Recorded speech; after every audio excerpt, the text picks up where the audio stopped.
过去在胡塞组织在封锁这个打红海的时候啊，美国、英国还有以色列的船被打得还蛮严重的，但是中国的海运还是可以通，而且中国也通。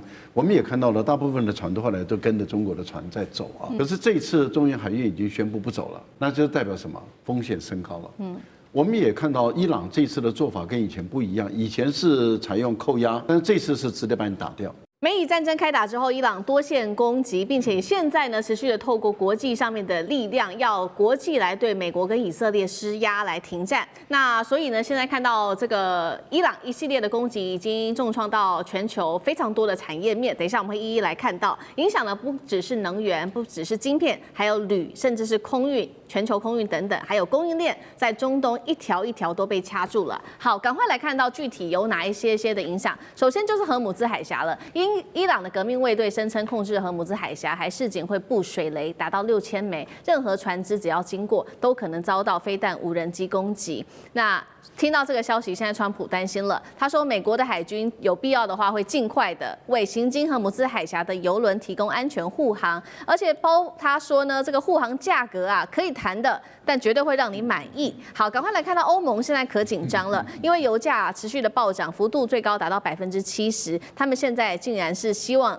拿俄罗斯的石油，持续的施压乌克兰，要求开放欧方来去查验受损俄罗斯的这个输油管线，厘清是否能够尽快的恢复供油。那遭到了乌克兰这边的拒绝，他说是以安全为由拒绝让他去查这一条管线。经济学家现在也特别做了预估，美伊战争会推升本来就很高的全球通膨，迫使多国的央行升息，推高房贷、车贷、其他的借贷成本，我们处于非常危险的一个时期。再来就是半导体产业也会受到影响，因为荷姆兹海峡的封锁会重击卡达氦气运输到欧洲跟亚洲地区。那么卡达的氦气占全球的生产占比达到了30%，也就是晶片制造的关键气体会被因此卡住，这是对于半导体产业的影响。再来，对于炼铝厂，卡达这边的炼铝厂的电炉也会因此关闭，如果重启还需要半年的时间。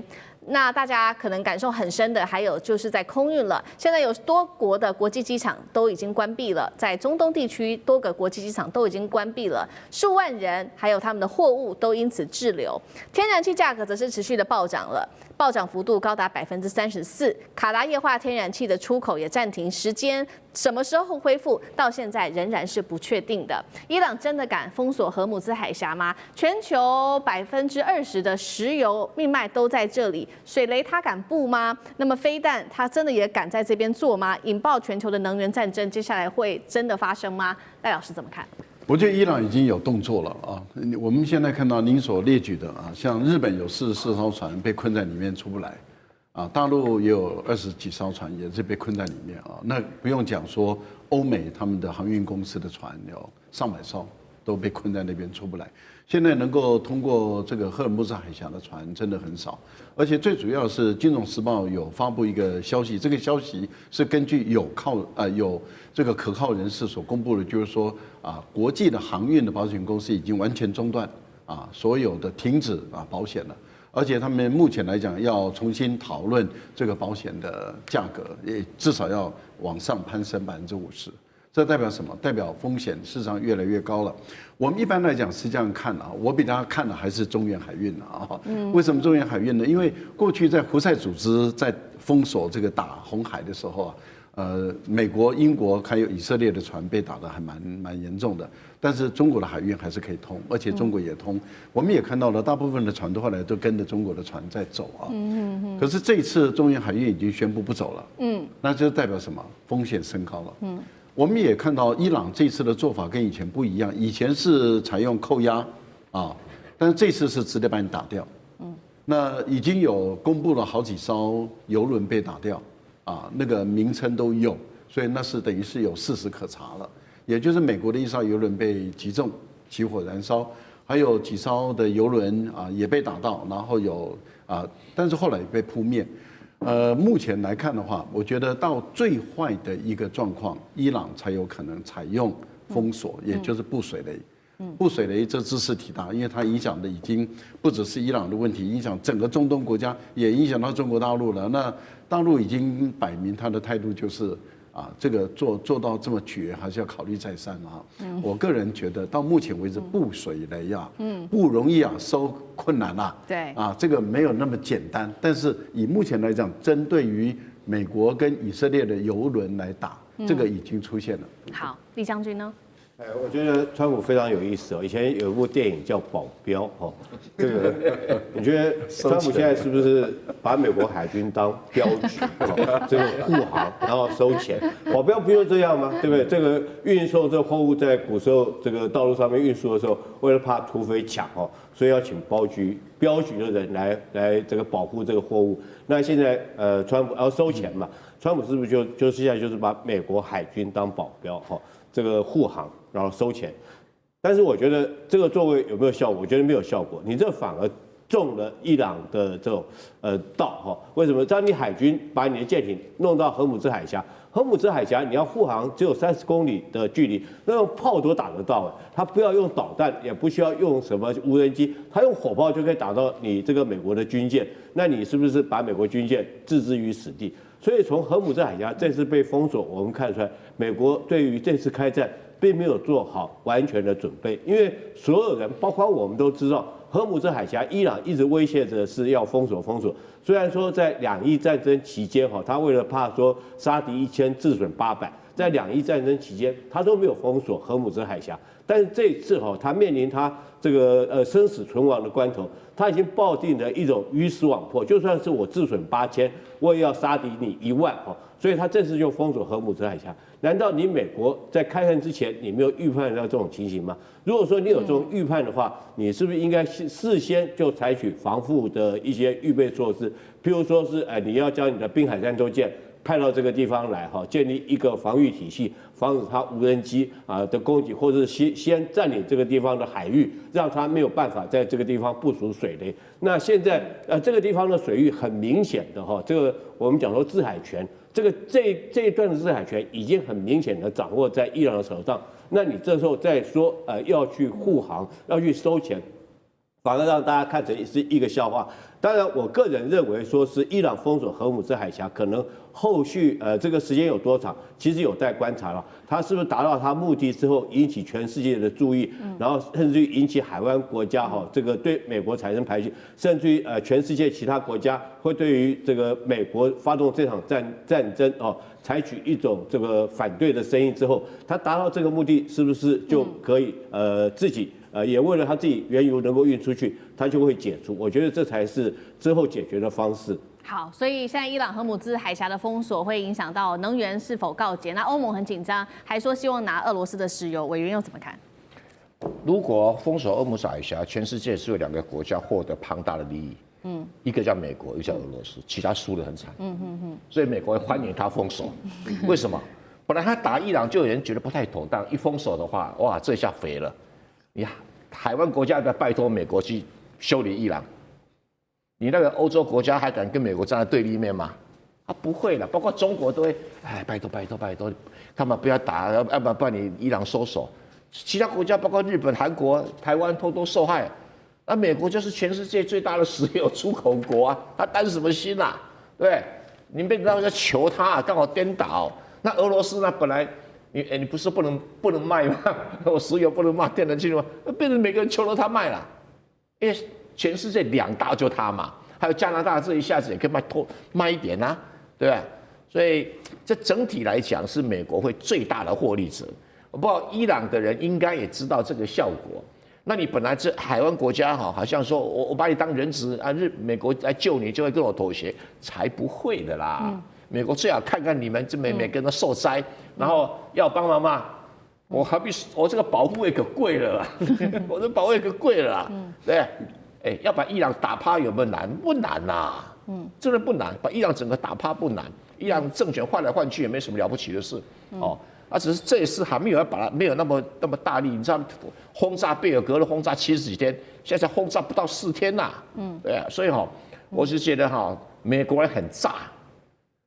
等你封锁，你说油价会涨，油价涨，我赚钱啊，我的石油公司大赚钱啊，我随便开价，你台湾买不买？日本买不买？对不对？我天然气你卖不卖？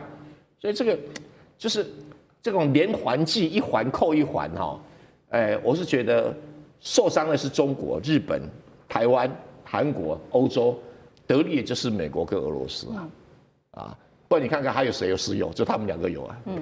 好，那会不会引发后续这个战争型的通膨？因为刚刚说了嘛，除了石油我们要关注之外，还包括了有这个天然气，还有氦气断裂、铝厂停炉等等。那杨老师又怎么看？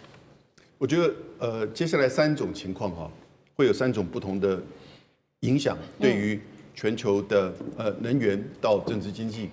那你看到昨天、今天美国到台湾的这个亚洲的股市的这种变动，就表示说，其实我们现在股市很脆弱。那风吹草动见这个涨跌那所以任何的风吹草动，第一个，如果这个战争限制就是在目前的情况，在伊朗跟以色列跟黎巴嫩之间，尽管它再怎么激烈，也许伊朗的油田设施被打，但是呢，它对于整个全球的原油跟能源以及经济的影响还是有限度的。那霍姆斯海峡现在你看到伊朗到目前为止只是威胁，但他并没有真正的出手去炸任何的这个油人。有几个传言说有人受到影响，但是没有真正的确实。如果这样一个持续的话，那大概可能会它的影响就会慢慢的在可控的范围。那这个接下来就要看谁去做最高领袖，以及他怎么样的政策。那第二个就是它可能扩大变成海湾国家的这个原油设施也受到影响了。那或者是荷姆斯海峡的这个通行也受到影响，那这个就会有比较长远的冲击，油价就不止85了，油价可能真的会涨到100以上，不至于像伊朗所说会涨到200了那如果涨到100以上的话呢，那全世界股市大概就只剩下俄罗斯会涨而已了那但是呢，连美国都会受影响，这个就蛮大的一个冲击。如果真的进入到美国跟伊朗的这种全面性交战，那真的是1/3的油都来自于中东。1/2的油跟天然气都经过荷姆斯海峡，那它的冲击就难以想象，尤其是对亚洲，中国大陆依靠来源于中东44%，日本95%，韩国70%，我们台湾60%，那也有另外20%的天然气液态天然气是来自于中东，这不可能短期之内有任何的替代，而战争它的这种冲击，可能在战争结束之后都还会留到相关的影响。接下来打的这场消耗战被叫做是去中心化，就是我们刚刚特别提到分31个区域，然后有自己的各自领导人，马赛克的防御方式，美以打得起这种消耗战嘛？那舰长又怎么看？首先我特别要讲一下，其实这个伊朗的有一些政策，像他现在打来打去好像制造天下大乱，这是一个完全的错误。我想做人，就是我们私底下这个为人，跟这个国家战争是一样的。就好比说，如果我这个为人，第一个，我不要轻易树敌，你不要轻易说这个人是你的敌人这个有一句话叫做“建立10个朋友，不如少树立1个敌人”，不要轻易树敌，这是第一个。第二个，你一旦决定一个敌人，你要把他给消灭掉的时候，你记住你一定要浓缩，就是他。你不要张三也骂，李四也骂，王五也骂，全都变成你的敌人，那你不是找倒霉吗？伊朗这次也是一样的。伊朗这次的敌人其实是谁？是以色列。美国是以色列的蛊惑下来参加的这个战斗的。那你打就打以色列，结果你说那所有的美军基地我都要打，你知道你在树立敌人，因为在那么多美军基地，你就打准一点嘛，你就打不准，打过去砰就打到旁边一个学校或者打到一个民间。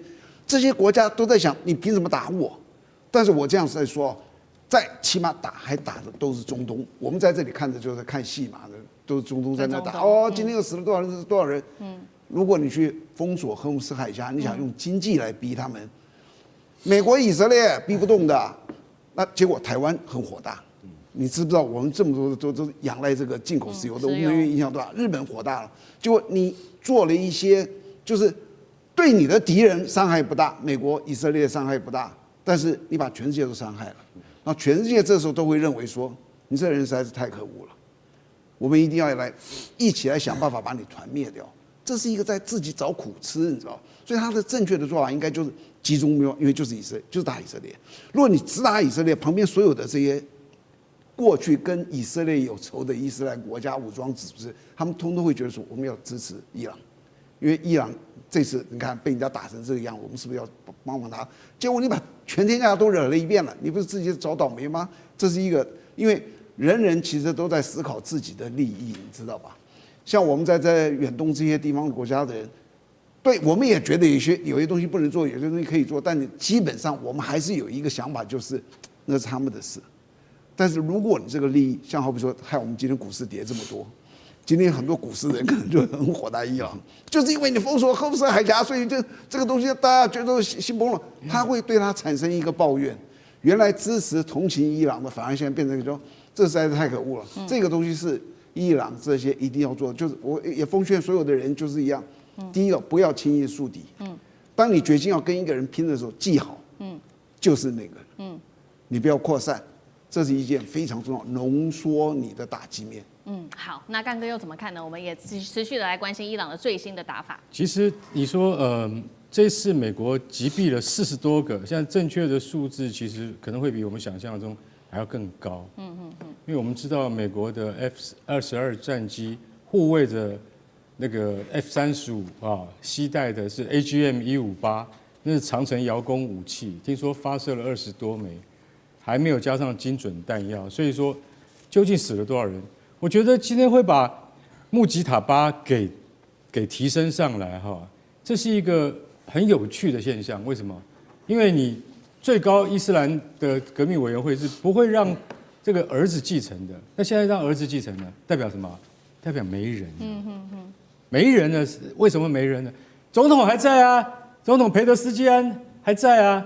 裴德斯基安是一个虚位 ，OK， 但是还有另外一个人被川普，其实川普他一直没有点出这个人，他就是拉里贾尼。拉里贾尼就是革命委员会的秘书，他现在还在世，也就是这个人相对比较温和，有没有可能是拉拔他上来？但是我觉得他们这个伊斯兰最高委员会，他们今天先说，就说我们还是让他的小儿子，哈米尼的小儿子先来坐这个位置。可是我要跟你讲啊，神学士的他们就是他们这些传教士，高阶传教士，他们的标准很高。也就是说，你这个儿子上来接任以后，你不能够维持我们伊朗这个国家的尊严的话，你没有决心要打，你没有方法打的话，你随时会被拉下来。因为为什么？你绝对不是一个谈判的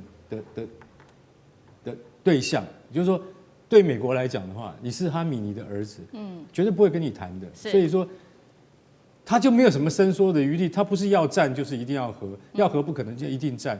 可是他在他们的那个什叶派里面的神学领域里面，他没有权威，因为他太嫩了，他没有权威。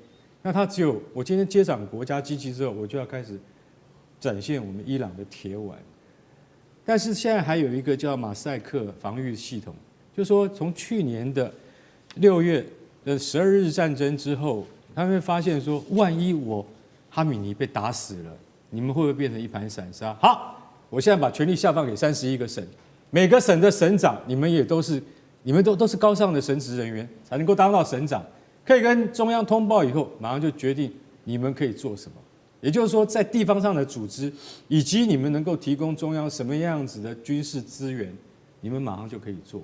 不要因为今天如果说我被斩首了，而变成了一盘散沙。这就是马赛克去中心防御思想，去中心，就是说没有中心的，没有头了，我就可以整个国家不会陷入一盘混乱。所以这个就是革命卫队他们自己提出的 IRGC。其实老实讲，在很多地方情报站这部分里面，其实是蛮聪明的，就革命卫队，所以他们想出了这个方法。现在目前看起来，就是 IRGC 在发挥马赛克防御观念的时候，不然伊朗怎么能射那么多飞弹出来？是谁来统合那个能力的？那就是这个防御系统做出来的决定。所以伊朗的反抗可以从去年的改组之后，变得现在非常的有效率。那我相信，他那个穆杰塔巴他上任之后，会不会让伊朗的防御能力更加进一步提升？这就是这几天我们要特别观察的重点了。好，谢谢干哥。对，史委员其实从我们这次看到的这个去中心化的这个指挥体系哦，是不难看得出来，伊朗早就已经准备好一套剧本。伊朗绝对不是像大家外界所看到的说我仓促应战，然后我被打了个措手不及。现在显然看起来，他已经花了几年的时间，从去年的12日战争之后，他就已经开始不断的在反复做沙盘推演了，说未来可能会出现什么样的情况，这个情况我要怎么样去解决，所以才会有所谓的去中心化的指挥体系的模式。这个非常聪明哎，每一个指挥官有4个继任人选，然后呢，一旦发生战争，这个上层的指挥中心被团灭掉之后，各地的这个指挥官就开始自己按照剧本来发动战争了。所以照这样的一个模式来看的话，我们可以大胆的假设，其实伊朗是有一套剧本的，包含现在的去中心化指挥体系都按照剧本在做。所以就回过头来就像刚才舰长讲的。外界一直在想说，你好好的去打，你就打以色列跟美国就好了，你没事去拖这么多人下来干什么呢？那么我从另外一个角度上来了，我来推测哦，就以色列这一次他知道的是一个灭国之战，他就拖全世界下水了。反正我以色列都要被你我伊朗是一个灭国之战，我伊朗都要被你摧毁掉了，我要被你灭掉了，我这个时候就拉大家一起来陪葬啊，全世界一起来陪。那当然你说波湾国家都跳起来了，然后欧洲国家也跳起来，那怎样？波湾跟欧洲国家能有多少军力？欧洲国家有军力早就去乌克兰战场了啦。波湾国家有军力就不要靠美国去支援了。你还不要讲波湾国家这些人都是阿拉伯人嘞，都是回教徒。看着伊朗被以色列这样修理，他们讲过几句话吗？都没有啊。所以你说对伊朗来讲，他现在的这套剧本哦，几乎可以大胆的看得出来，他就是把全世界拉进这场大战火里头，大家一起承受哦。那么呢？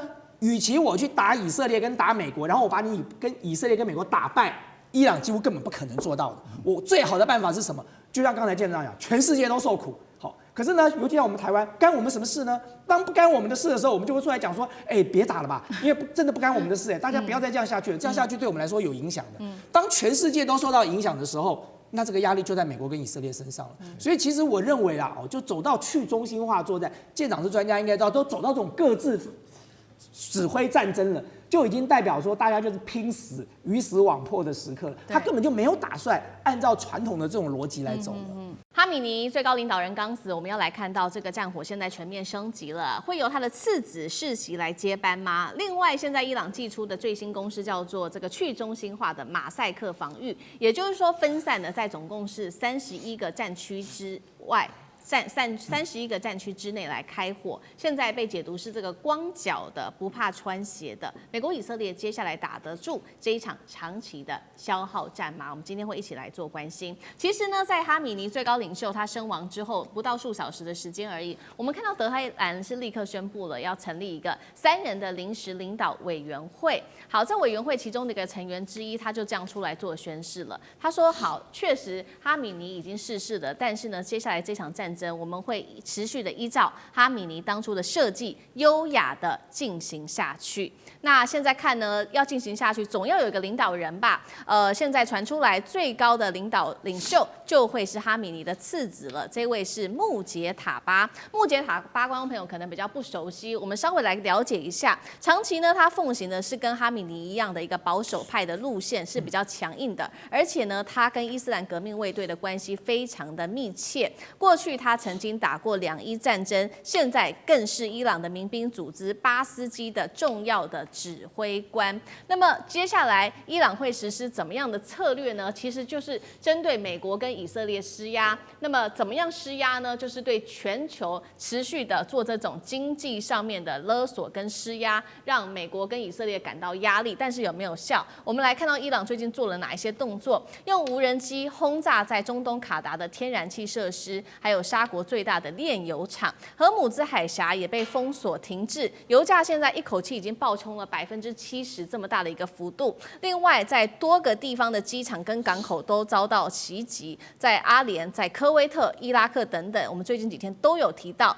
包括了美军基地，有多个美军基地都遭到袭击。那另外一方面呢，伊朗最新也采取了最新的攻势，这个攻势叫做马赛克防御，也就是一种去中心化的方式。伊朗把他的军队拆分为31个战区，每个战区呢就有自己独立的一个领导人，他们就再也没有一个所谓的统一的中央命令的一个方法了。这些领导人在31个战区自己来决定说，我什么时候要做攻击，我的目标是谁，我要用什么样的方式来做攻击。这样子的好处呢，我们来看到伊朗的外长怎么说。他说，就是因为在过去20年之间，我们伊朗长期在研究美军的失败案例，他认为就是这种去中心化马赛克防御的体系，才能让伊朗胜利，来决定战争到底何时，还有如何来做结束。节目一开始要特别请教委员怎么看了这个伊朗的次子，也就是这一位强硬派的穆杰塔巴上尉，这是伊朗神权世袭化，还是接下来会跟革命卫队的接管有关系？他会如何带领伊朗的前景？会强硬的继续跟美以之间来做抗衡吗？那委员怎么看？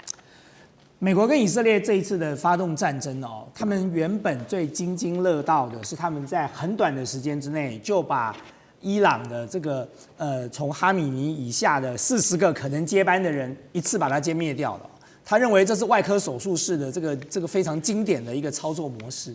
但是当这件事情从第一天被他们认为说这是一个值得炫耀值得这个拿来作为教科书教材的一个模式的时候，随着战争的发展，他们逐渐发现他们犯了一个很大的错误了。犯了什么样的错误呢？他把哈米尼跟哈米尼以下所有可能接班的排序一个一个都同时把它这个猎杀掉之后呢，马上就陷入了另外一个困境了。第一个困境，川普不断的呼喊说大家要起来推翻神权政权，可是哈米已经死了，要推翻谁呢？你要推翻总要有个人可以去推翻吧，没有个人啦。哈米都已经挂了，然后呢下面死掉了一大挂人，那到底你要这群人去推翻谁呢？这是第一个问题，找不到人推翻了。然后第二，川普不断的在喊说呢，我们要跟这个接班人来谈判。好了，接班人已经全面都被你团灭掉了，到底哪一个是接班人呢？美国大概也搞不太清楚了。他在处理委内瑞拉的时候，他至少还知道那个第2号人物，然后他至少还能够私下的跟第2号人物有一些互动跟默契。他现在没有了，他现在整个伊朗是一片的真空状态，他根本摸不清楚到底接下来这个40几个人被猎杀之后，那排名接下来那第50个究竟是谁呢？他可能都搞不太清楚啊。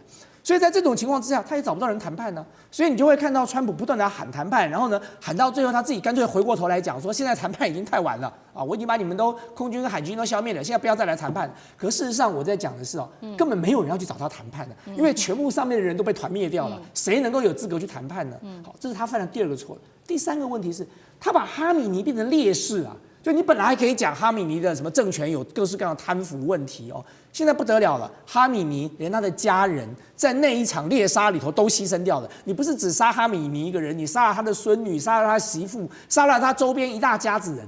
哈米尼现在变成了这个殉教者了，不管是他真的有没有真的想要殉教，但他就变成殉教者了。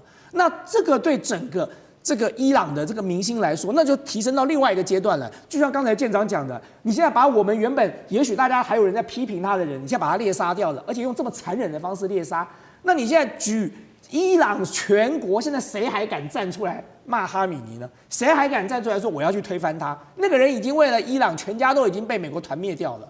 那也正因为如此，他的2儿子这个穆杰塔巴在这一次的上位，其实原本引起了外界很多的这个讨论，因为各位知道，伊朗的神权体制当时推翻了巴勒维王朝的时候，他们就是要打破封建，他们就是反对世袭就没有什么父子子继的这种道理对，所以伊朗的神权政权从来不来这一套的。但是当我这次看到连穆杰塔巴都要上位的时候，这代表什么？这代表说，美国把哈米尼变成了烈士，在这个烈士的情况之下，穆杰塔巴当时因为身体的因素，可能曾经被哈米尼排除在接班梯队之外，所以反而保全了他。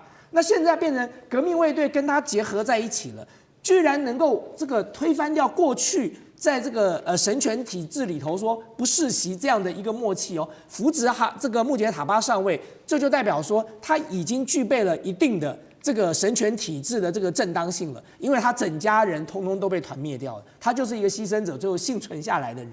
所以在这种情况之下，你再看到说穆杰塔巴曾经打过2伊战争，他现在是民兵组织的指挥官，他跟革命卫队的这个关系非常的密切。那么美国这次恐怕就会碰到了一个烫手山芋了。美国这次碰到了一颗硬石头了，不是一个软柿子了。因为穆杰塔巴他不仅仅只是神权的人员而已了，他不仅是有神权人员的光环，因为他的父亲，因为他的家族，他现在还加上跟革命卫队这个紧密的关系，包含他自己也曾经参与战争、指导战争的。所以美国现在碰到的状况是，川普公开曾经讲过，他最不希望看到的状况就是伊朗的政权没有崩解，他们找到了接班人，而且这个接班人是最强硬的接班人。川普的噩梦从现在就要开始了。川普在突袭了伊朗之后，现在是不是自食恶果呢？我们要来看到，现在西方的盟友孤立了美国之外，在油价的部分，因为伊朗封锁了荷姆兹海峡，所以现在价格已经破100了。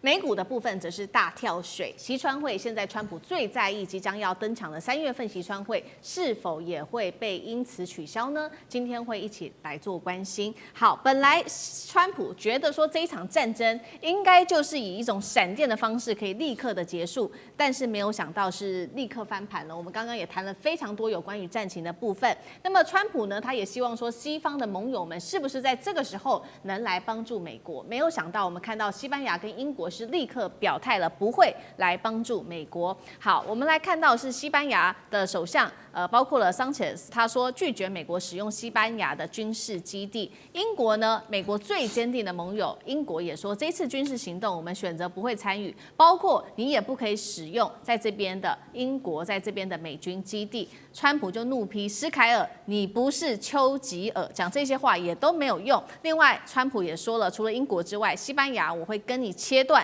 所有的经贸往来。川普对这些西方的盟友感到非常的愤怒。那另外一方面，表态的现在中国大陆出来说话了，他要川普还有要美国跟以色列立刻停战。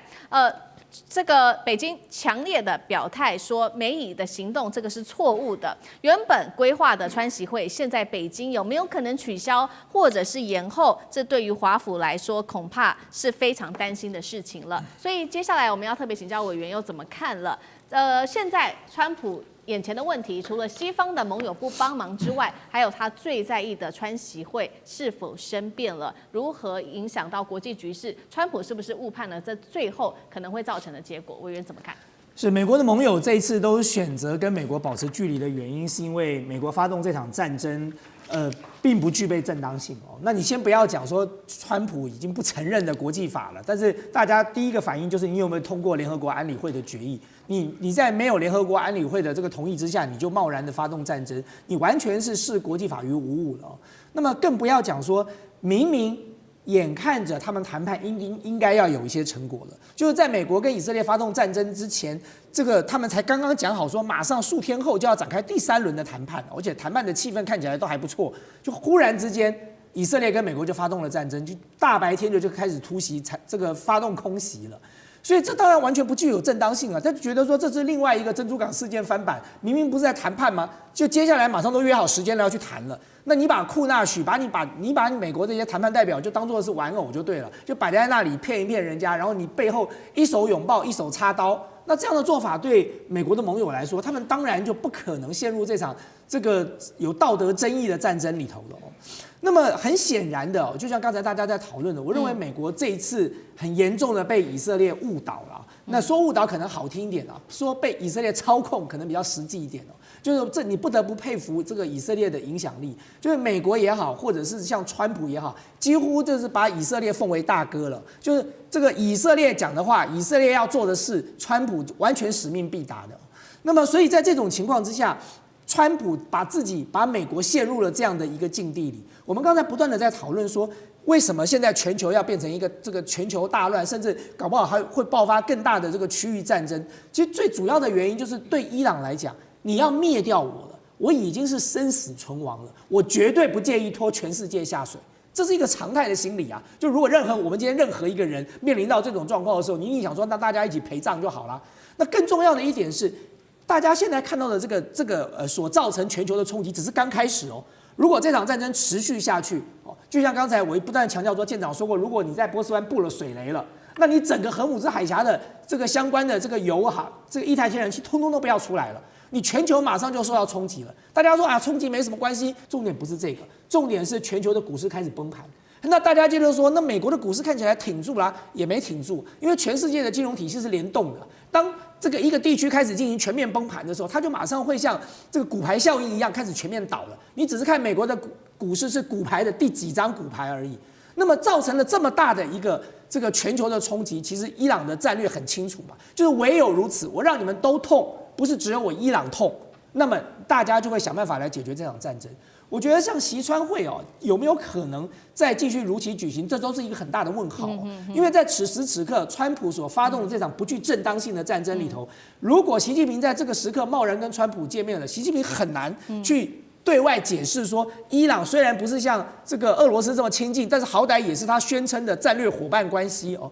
那么但是我认为在这一场的这个不具正当性的战争发动之后，反而让北京取得了另外一个更好的这个战略的制高点，就是这场战争，如果今天美国真的想要把它这个画下一个休止符哦，你不要说谁赢谁输了，这场战大概谁都不会赢，谁也不会输，就打那个天长地久了。美国如果要退出这个战场，他必须要找一个人来斡旋了。这个时刻，你说波斯湾的国家谁愿意斡旋？他们已经跟这个伊朗都已经扯破脸了。这个时刻最有资格、最有能力斡旋的就是北京政府。所以呢，我认为，对于习川会有没有可能继续推动下去，除非川普释出更大的善意，他给出更好的利多，那么习近平也许愿意勉为其难。那么，但是不管怎么样哦，就是在这场战争里头，其实北京政府已经站到了一个非常有利的地位。也就是说，未来如果要解决这场战争，唯一能够出来讲话话事的人就是北京政府了。好，所以接下来的3月份，这个川习会会不会真的成真发生，这个还要持续观察。那北京现在绝对是最重要的调停人。川普现在要担心的事情，除了说接下来的习川会会不会如期举行之外，他还要更担心的是，现在整体的资本市场已经开始出现了非常多的反应了，恐怕都对于他来说是具有非常大的压力的。我们先要来看到的是，包括因为刚刚提到了嘛，伊朗它封锁了荷姆兹海峡，在这边布了大概6000多枚的水雷在这边，所以现在可以看到呢，这个油价的部分已经不断的在飙涨，150艘的油轮现在卡在荷姆兹海峡的海上，油价单日狂飙双位数，布兰特原油的短线哦冲到80到90美元，现在预估封锁持续的话，油价会破100元大关，天然气价格同样是冲破飙涨了130%。川普一直喊嘛，赶快降息，现在看起来通膨的压力会持续的扩大，那就更不可能逼着联准会主席去做降息了。那所以川普就喊啊，那没关系，你荷姆兹海峡封锁，我会出动所谓的海军来去护航之外，针对资本市场我也会做这个金融保险的救援，到底有没有效啊？舰长又怎么看？川普经常讲话，就是他一念之间啊，就是随性而至就说了一个东西，他根本没有去问问底下如何去做这个事情。荷姆斯海峡的地形啊，如果你看了这里的地图，你就知道你海军怎么去护航。大家请看这里啊，如果这个可以拉近一点的话，你看这里，荷姆斯海峡在这里，你知道我从这个波斯湾这里走出来，弯到这里这样过去，这里距离非常近。当我一个船走到这中间的时候，我问你，所有这里都是伊朗哦。每一个方向都有可能打一个飞弹过来，对，甚至一个飞弹块，它有数百艘的飞弹快艇，飞弹快艇也可以打过来，你如何防？这个东西不是说这里东西弯着，而是它的叫做它的反应时间根本不够啊。这个30几公里，我走在中间，大概就是距离陆地大概是10几公里，那个飞弹一下就到了，那我怎么防？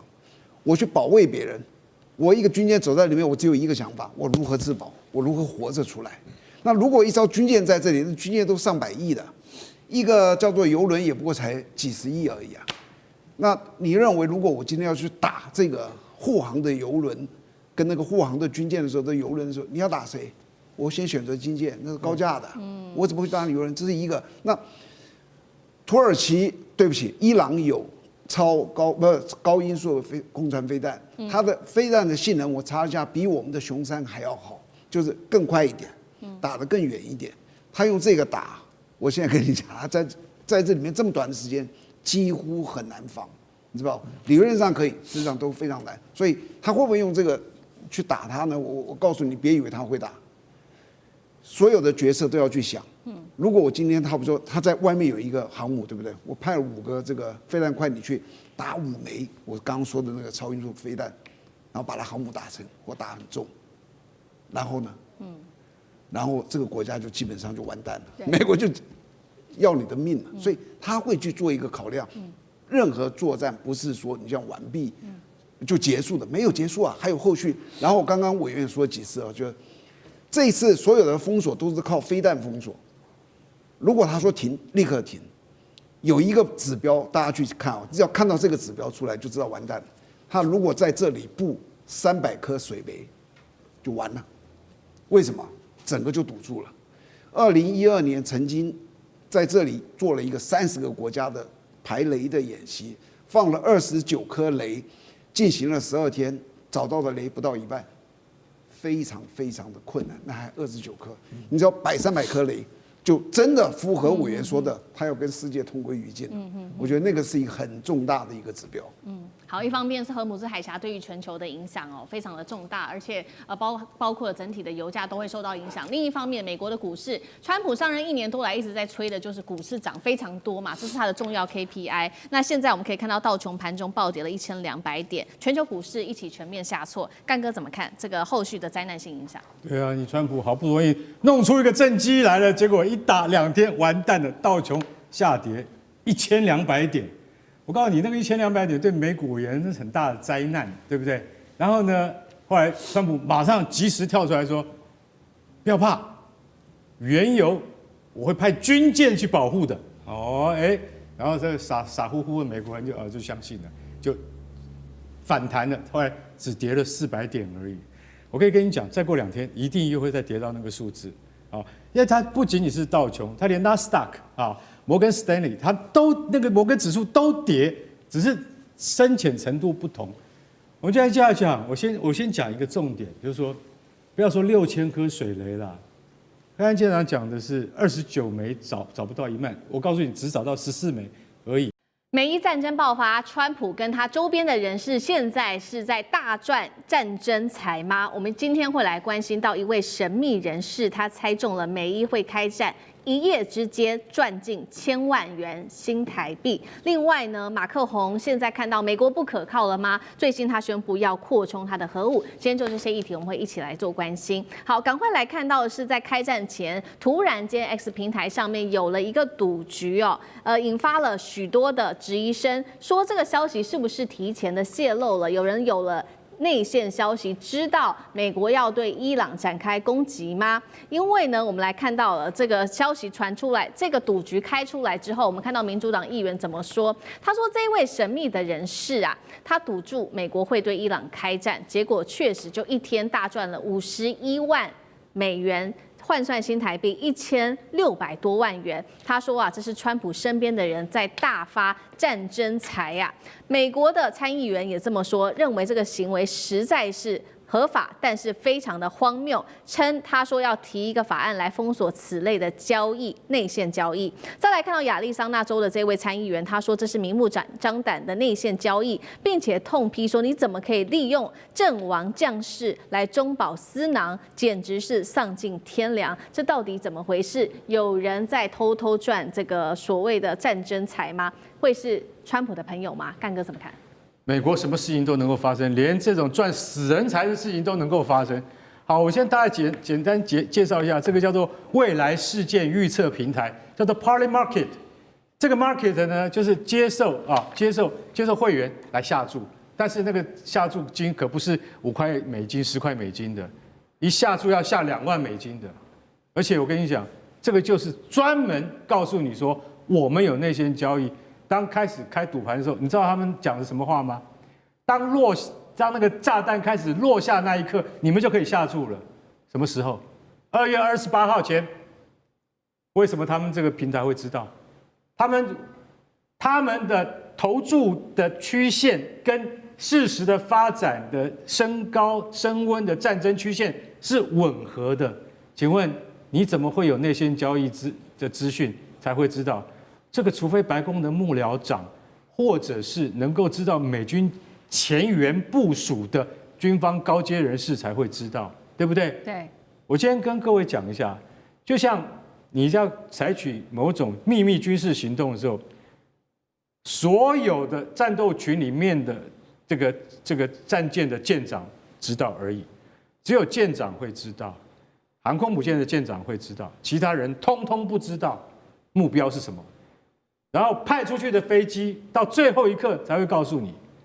所以今天到底谁会知道这种东西？那都非常高阶，大家要理解。所以 Poly Market 它怎么有办法会事前知道？这里面一定有人在发战争之财。这些参议员跟众议员的疑惑不是没有道理。其中有一个人单天一天赚了51.5万，这个人获利最大。其他的我随便举一个例子，获利比较小的，他一下注下2.6万美金，结果他赢了多少？他赢了20万美金，他的获利是7倍，一个晚上赚了670万台币。就像这样子的情况很多，所以大家就觉得说，是怎么样？那为什么这个 Poly Market 他会知道，这个真的在28号当天会落下炸弹来？一定有消息。为什么不是29？我跟你讲哈，他们在28号的那个下注金额达到最高，总采持9400万美金，然后下31号的只有4200万美金，这一切都可以当做调查的依据。所以我今天可以讲一句实在话，川普身边的人是不是赚翻了？我们是不是合理的怀疑？好，这个时候有人还在赚战争财哦。那另外一方面，我们来看到，那国际社会也有许多的国家现在站出来痛批美国跟以色列。我们今天来特别看到的是中国大陆跟俄罗斯了。好，外长王毅特别痛批美国是违反了国际法，并且踩了红线，要求美国、以色列赶快停火。俄罗斯总统普丁则是痛批美以残酷、违法、冷血、谋杀，挑战人类的基本道义，也违反了国际规范。我们看到川普的动作，一边是在跟伊朗本来还说要来好好的谈有关于核协议，结果另外一方面他就直接出动军队了。是否违反了国际法呢？未来还有谁相信美国？谢大使怎么看？美国这一次是搞得像日本人当时突袭珍珠港一样的做法。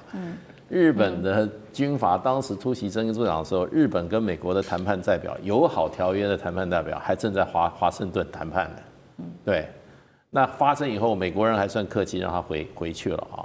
可是当时那个时候，谈判代表说，我也不知道，我也不知道为什么，他们也被出卖了。可是搞偷袭，现在世界上最有名的国家啊，不是只有日本啊，美国也是其中之一啊。不过我认为这件事情啊，我觉得这个以色列的外长在事后讲的最透彻。他说，我们以色列啊，我们的目标就是要消灭伊朗的现政权。因为他们是我们国家生存最大的威胁，所以以色列从头到尾就是要把这个政权干掉啊。那问题就变成就是说，你美国你是打着什么名义一直在欺负伊朗呢？就说你要发展核武嘛，已经压着打伊朗打了20-30年了，对不对？那些什么经济制裁啊，还有过去几次对伊朗动武，都是为了什么？废核。那你废核也好，后来又提出了废导，把导弹也废除。那你怎么会把人家政权整个怎么样？40几个人一起端掉，而且最让人无法接受的是说，你们还在谈判中，而且谈判第3轮谈判还说谈判的成果非常好，因为当时伊朗也很高兴说这次谈得非常好，然后呢，我们已经做出让步了，对，那时候这个卡达外长也说，哎呀，他们已经怎么讲？伊朗已经同意啊，要怎么样？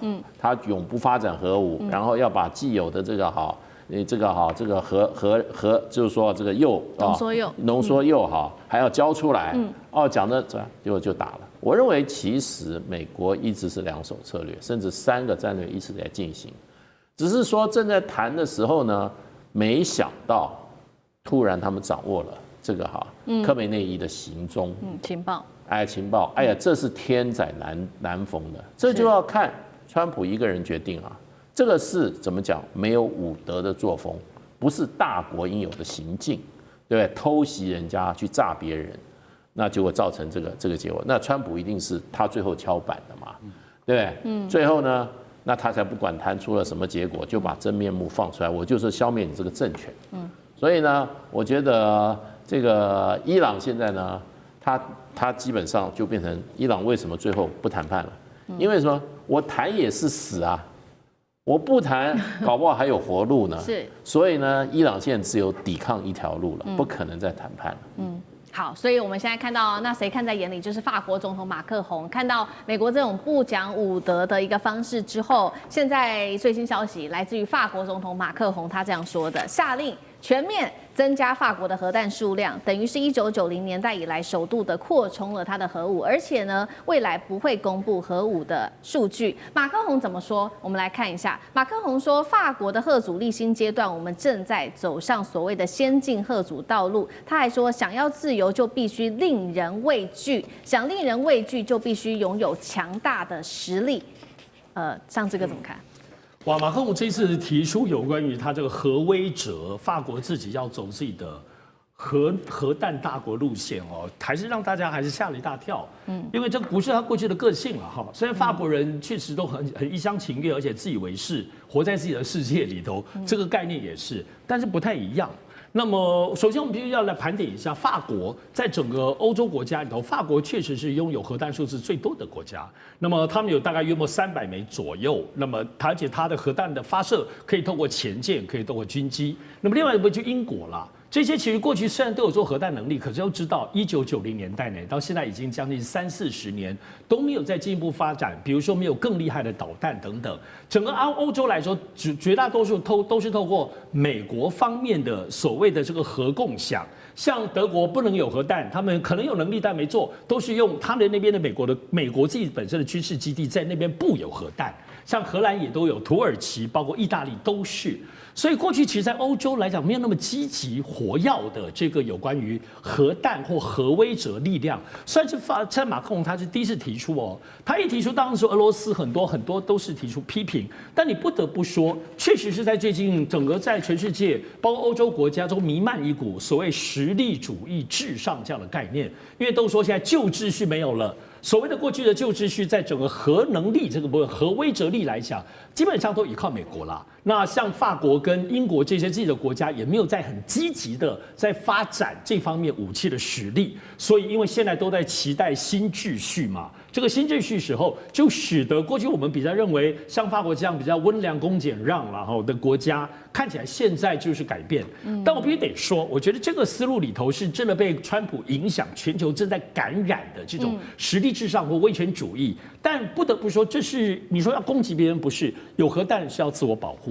我觉得大家在这次看到，就是因为现在伊朗核弹还没有弄好。对，你看北韩呢？对，北韩小猫咪啊，相对来说，可是核弹就是有了，美国就不敢轻易动它。我相信这也是背后的一个很重要的因素。